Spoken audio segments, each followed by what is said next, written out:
Good morning વિદ્યાર્થીઓ. આપણે વાણિજ્ય વ્યવસ્થાની અંદર ગયા લેક્ચરમાં જે ભણ્યા હતા, હવે આપણે એની અંદર જે યોજનાઓ વિશે સમજતા હતા, એમાં આપણે જે છેલ્લે ભણ્યા છીએ તમને બધાને ખ્યાલ છે કે ભાઈ કાયમી યોજના. મેં તમને છેલ્લે કાયમી યોજના સમજાવી હતી આયોજનની અંદર, બરાબર છે.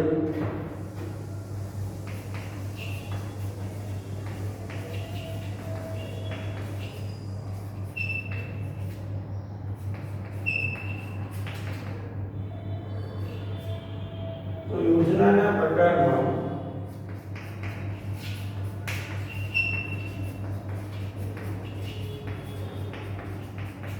એમાં પહેલું કાયમી યોજના, જેની આપણે ચર્ચા કરી છે. બીજી વ્યૂહાત્મક યોજના. હવે નામ પ્રમાણે તમે સમજો, યુ એટલે યુદ્ધમાં એમાં વ્યૂહરચના હોય કે તમે ઈચ્છો છો કે કોઈ પણ કાર્યને સારી રીતે પૂર્ણ કરવું છે, યુદ્ધમાં વિજય હાંસલ કરવો છે, તો એના માટે વ્યૂહરચના ઘડવી પડે. ના, જ્યારે વ્યૂહરચનાને ઘડવાની વાત આવે એટલે આ જે શબ્દ છે વ્યૂહ, એ યુદ્ધ સાથે જોડાયેલો શબ્દ છે, બરાબર છે. તો આ જે વ્યૂહાત્મક યોજના છે એ શા માટે તૈયાર થાય છે તો એ સમજીએ છીએ, બરાબર. કે કોઈ પણ ધંધો છે, કોઈ પણ ધંધો છે એ જ્યારે શરૂ થાય ત્યારથી એની એક ફિલોસોફી હોય કે આપણે આ ફિલોસોફીથી કામ કરીશું, આપણા ધંધાની આ ફિલોસોફી રહેશે ને આ પ્રમાણે જ આપણો ધંધો કામ કરશે. આ જે ફિલોસોફી છે, ફિલોસોફી છે ધંધાની, એને ધંધાની વ્યૂહાત્મક યોજના કહેવાય, વ્યૂહરચના કહેવાય. તો સમજો કોઈ પણ કાર્યને કરવા માટે જ્યારે આપણે કહીએ કે આપણે આપણો ધ્યેય છે ને પૂર્ણ કરવા આ રસ્તેથી જઈશું, તો આ તમારો વ્યૂહ થયો, વ્યૂહરચના થઈ. તો જો ધંધાકીય એકમો તેમની ફિલસૂફી અનુસાર ધ્યેયો નક્કી કરે અને આ માટે એકમ પોતાના જીવનકાળ દરમિયાન કઈ ફિલોસોફીથી કામ કરશે તે નક્કી કરવામાં આવે છે. ધંધાકીય એકમની જે ફિલોસોફી છે,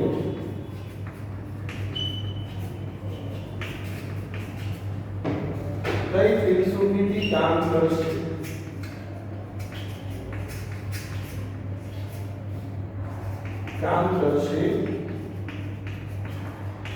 એ નક્કી કરવામાં આવે છે. અને આ જે ફિલોસોફી છે તેને એકમનું જીવન ધ્યેય કહેવામાં આવે છે. એકમના ધ્યેયને સિદ્ધ કરવા માટે વિવિધ લાંબા ગાળાની અને ટૂંકા ગાળાની વ્યૂહરચના. હવે તમે સમજો કે ધંધાકીય એકમ કઈ ફિલોસોફીથી કામ કરશે તે નક્કી કરવામાં આવે. અને આ જે ફિલોસોફી છે એ ધંધાનું શું છે? ધ્યેય છે. અને આ ધ્યેયને પાર પાડવા માટે ઉદ્દેશો તો નક્કી થઈ ગયા છે, તો ઉદ્દેશોને પાર પાડવાથી લાંબા ગાળાની અને ટૂંકા ગાળાની જે વ્યૂહરચના તૈયાર થાય, ધ્યેય નક્કી કરેલા છે એને પાર પાડવા માટે જે લાંબા ગાળાની અને ટૂંકા ગાળાની જે ધ્યેય સિદ્ધ કરવા માટે લાંબા ગાળાની અને ટૂંકા ગાળાની જે વ્યૂહરચનાઓ ઘડવામાં આવે છે, બરાબર છે. એટલે તમે સમજો ધંધાની જો શું ફિલોસોફી છે તે નક્કી થાય અને એ ફિલોસોફી જે છે એ ધંધાનો ધ્યેય કહેવાય છે. હવે આ ધ્યેયને પાર પાડવા માટે લાંબા ગાળાની અને ટૂંકા ગાળાની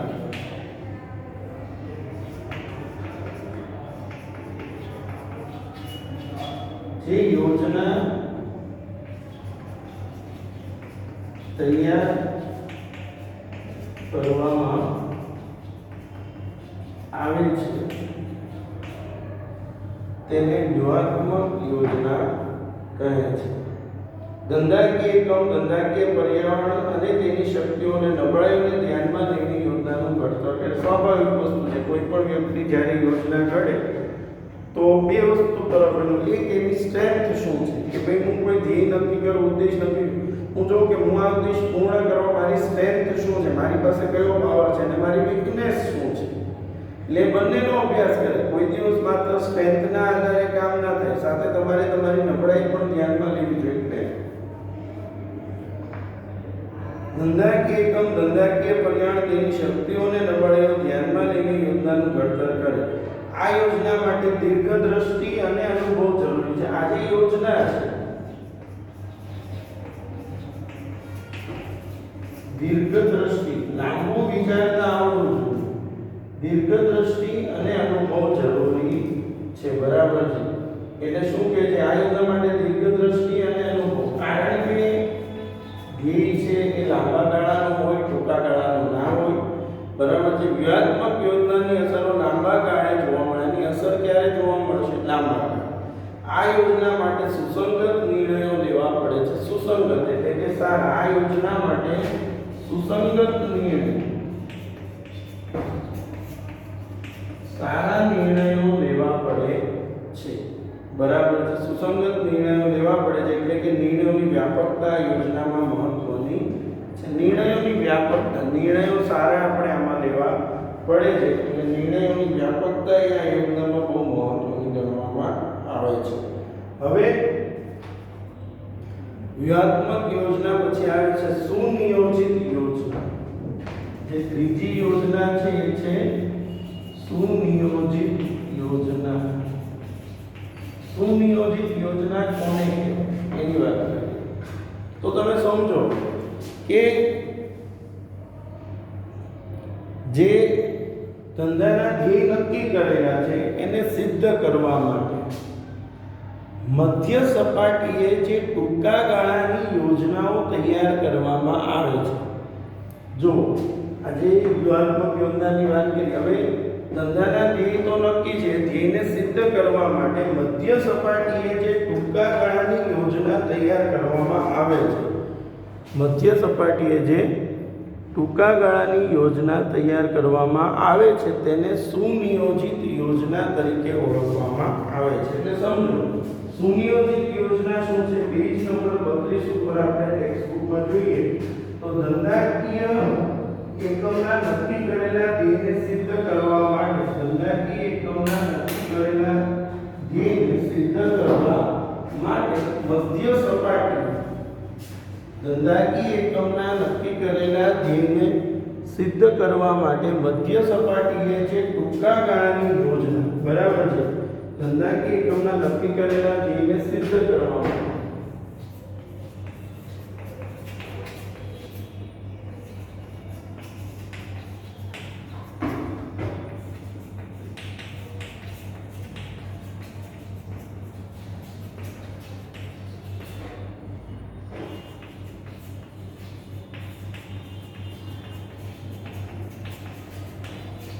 મધ્ય સપાટીએ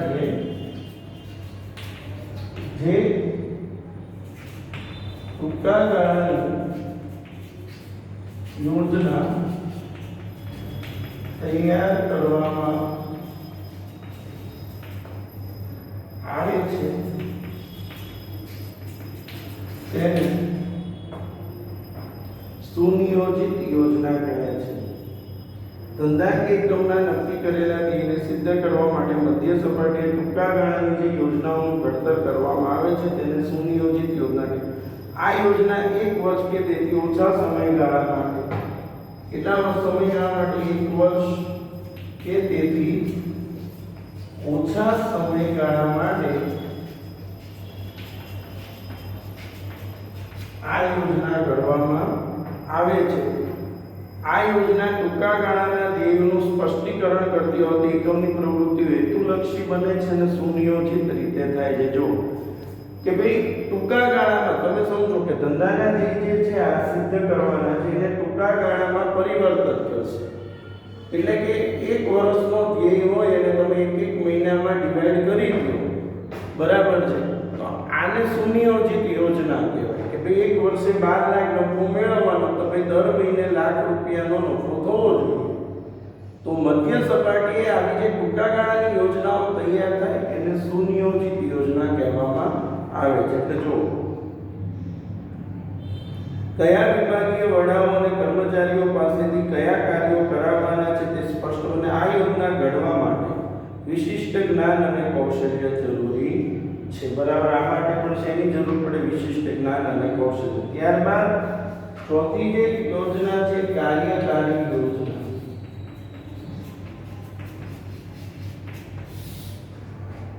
કાર્યકારી યોજના એટલે શું? તો કે કામ કરવા માટેની યોજના। જે રોજિંદા કાર્યો છે, દરરોજના જે કાર્યો થતા હોય એને કામ કરવા માટે જે અમુક નીતિ નિયમ બનાવી દે કે જેથી વારંવાર વ્યક્તિએ પૂછવાની જરૂર ન પડે કે આ કામ આવી રીતે કરવાનું છે, આ કામ આવી રીતે કરવાનું છે। આ જે યોજના હોય એને કાર્યકારી યોજના કહેવાય। કાર્યકારી યોજના એટલા માટે તૈયાર કરે જેથી કરીને કર્મચારીએ વારંવાર પૂછવા જવાની જરૂર પડતી નથી। તો જો ધંધાકીય એકમના વિભાગો, કાર્ય જૂથો અને વ્યક્તિઓ પાસેથી કાર્ય સંબંધી અપેક્ષિત પરિણામો મેળવવા માટે ધંધાકીય એકમના વિભાગો, કર્મચારીઓ અને વ્યક્તિઓ પાસેથી ધંધાકીય એકમના વિભાગો, વ્યક્તિઓ અને કાર્ય જૂથો પાસેથી કાર્ય સંબંધિત અપેક્ષિત પરિણામો હાંસલ કરો। તમે ઈચ્છો છો કે આ પરિણામ મળવું જ જોઈએ, તો એ હાંસલ કરવા માટે ઘડવામાં આવતી યોજનાઓને કાર્યકારી યોજનાઓ કે આવી યોજનાઓ મોટા ભાગે એકાદ વર્ષ માટે, ટૂંકા ગાળા માટેની હોય છે। આ પણ એકાદ વર્ષ માટેની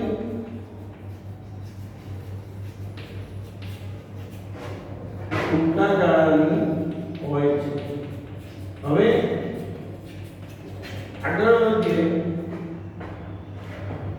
તો દાખલા તરીકે નક્કી કરેલા વાર્ષિક ઉત્પાદનના ધ્યેયને પહોંચી વળવા માસિક કે ત્રિમાસિક ઉત્પાદનની યોજના ઘડવામાં આવે।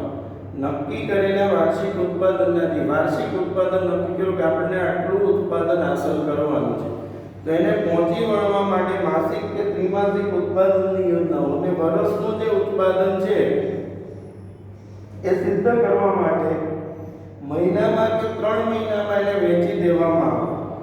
માસિક કે ત્રિમાસિક ઉત્પાદનની યોજના ઘડવામાં આવે। વ્યૂહાત્મક યોજનાના અમલીકરણ માટે વિભાગીય વડાઓ દ્વારા આવી યોજનાઓ તૈયાર કરવામાં આવે છે।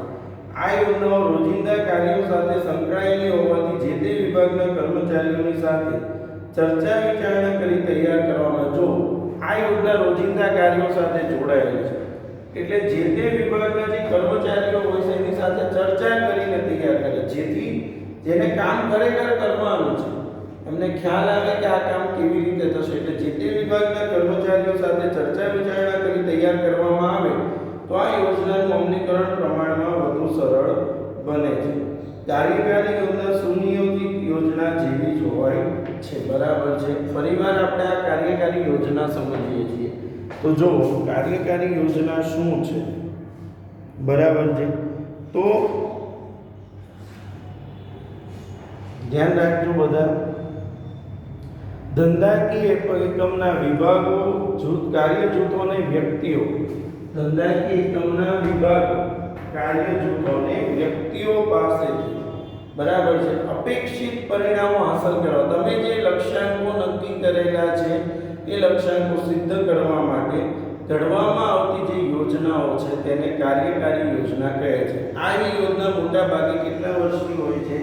એકાદ વર્ષ માટેની, ટૂંકા ગાળા માટેની હોય છે। દાખલા તરીકે નક્કી કરેલ વાર્ષિક ઉત્પાદનના ધ્યેયને પહોંચી વળવા, ભાઈ વાર્ષિક એટલું ઉત્પાદન થવું જોઈએ, 12 કરોડનું ઉત્પાદન વર્ષે કરવું છે તો દર વર્ષે 1 કરોડનું ઉત્પાદન થવું જોઈએ, દર 3 મહિને 3 કરોડનું ઉત્પાદન। તો એ રીતે તમે વહેંચી દો તો દર મહિને અથવા દર 3 મહિને તમે સમીક્ષા કરી શકશો કે આપણો કેટલો લક્ષ્યાંક છે અને કેટલા સુધી આપણે પહોંચ્યા છે, જેથી ખબર પડે કે આપણે કામમાં સ્પીડ વધારવાની છે કે ઘટાડવાની છે। એટલે નક્કી કરેલ વાર્ષિક ઉત્પાદનના ધ્યેયને પહોંચી વળવા માટે માસિક કે ત્રિમાસિક ઉત્પાદનની યોજના ઘડવામાં આવે। વ્યૂહાત્મક યોજનાના અમલીકરણ માટે વિભાગીય વડાઓ દ્વારા આવી યોજનાઓ તૈયાર કરવામાં આવે છે। આ યોજનાઓ રોજિંદા કાર્યો સાથે સંકળાયેલી હોવાથી જે તે વિભાગના કર્મચારીઓની સાથે ચર્ચા વિચારણા કરી તૈયાર કરવામાં આવે છે, બરાબર। આ યોજનાનું અમલીકરણ પ્રમાણમાં વધુ સરળ બને છે। કાર્યકારી યોજના સુનિયોજિત યોજના જેવી જ હોય છે। ત્યારબાદ એક ઉપયોગી યોજના, એક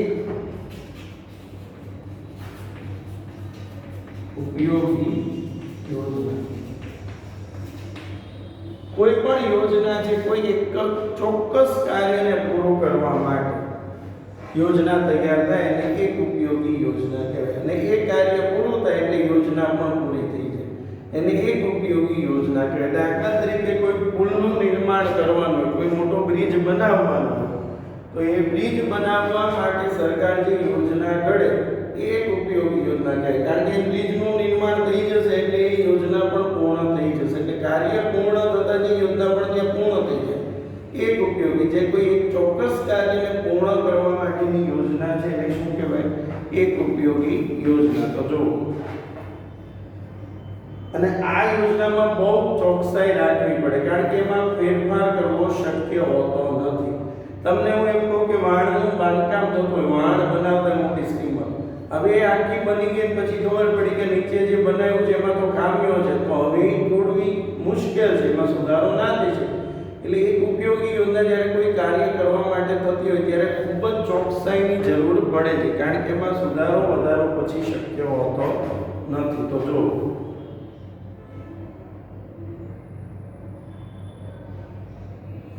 વિશિષ્ટ હેતુઓની સિદ્ધિ માટે એક ઉપયોગી યોજના તૈયાર થાય છે. ખાસ પ્રવૃત્તિ માટે આ યોજના તૈયાર કરવામાં, એટલે કે જે કાર્ય પ્રવૃત્તિઓનું પુનરાવર્તન થતું નથી, જેનું શું નથી થતું? પુનરાવર્તન. એવી પ્રવૃત્તિઓ માટે એક ઉપયોગી યોજના તૈયાર થાય. દાખલા તરીકે વાહન બાંધકામ, મકાન બાંધકામ, પેકેજિંગ, પ્રિન્ટિંગ વગેરે. વાહન બાંધકામ, મકાન બાંધકામ, પેકેજિંગ, પ્રિન્ટિંગ વગેરેમાં આ યોજના મહત્વની છે. અને છેલ્લે આકસ્મિક યોજના. હવે આકસ્મિક યોજના કોને કહેવાય?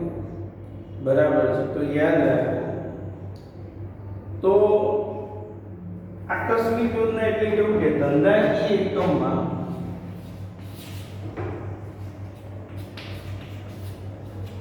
જે આર્થિક સામાજિક પરિબળો બદલાય. હવે તમે સમજો કે જ્યારે ધંધામાં બાહ્ય પરિવર્તનો આવશે, બહારના પરિબળો બદલાશે, તો તમારે ટૂંકા ગાળાની અંદર ધંધામાં અમુક નિર્ણયો લેવા પડશે. અને આ ટૂંકા ગાળામાં જ્યારે તમે નિર્ણયો લો છો એટલે કે કોઈ ચોક્કસ કાર્ય અચાનક પૂર્ણ કરવાનું આવ્યું, અચાનક કોઈ કામ આવી પડ્યું ને કરવું પડે એમ છે, તો એને પૂરું કરવા માટેની જે યોજના છે એ આકસ્મિક યોજના છે. એટલે જો કે ભાઈ ધંધાકીય એકમો બદલાતી જતી પરિસ્થિતિ સાથે તાલ મિલાવવો ખૂબ જ આવશ્યક છે. ધંધાએ બદલાતી જતી પરિસ્થિતિ સાથે તાલ મિલાવવો ખૂબ જરૂરી છે. કેટલાક ચોક્કસ પરિબળો જેવા કે રાજકીય, આર્થિક, સામાજિક કે કુદરતી પરિબળોના કારણે ધંધાકીય પર્યાવરણમાં પણ ફેરફાર થાય છે. તેના કારણે અગાઉની યોજનામાં ફેરફાર કરવો પડે કે નવી યોજના ઘડવામાં આવે તેને આકસ્મિક યોજના કહે છે. એટલે ટૂંકમાં જ્યારે રાજકીય, આર્થિક, સામાજિક કે કુદરતી પરિબળો બદલાય એટલે ધંધાકીય પર્યાવરણ બદલાય, ધંધામાં ફેરફાર આવે, અને ધંધામાં ફેરફાર આવે એટલે તમારે અગાઉની જે યોજનાઓ તૈયાર કરેલી હોય તેમાં ફેરફાર પણ કરવો પડે, અથવા તો નવી યોજના ઘડવામાં આવે તેને આકસ્મિક યોજના કહે છે. એટલે આ બધા યોજનાના પ્રકારો આપણે સમજીએ શાંતિથી. ફરીવાર હું તમને કહું તો પહેલી આપણે જે સમજેલા હતા એ કાયમી યોજના. એમાં શું કીધું હતું?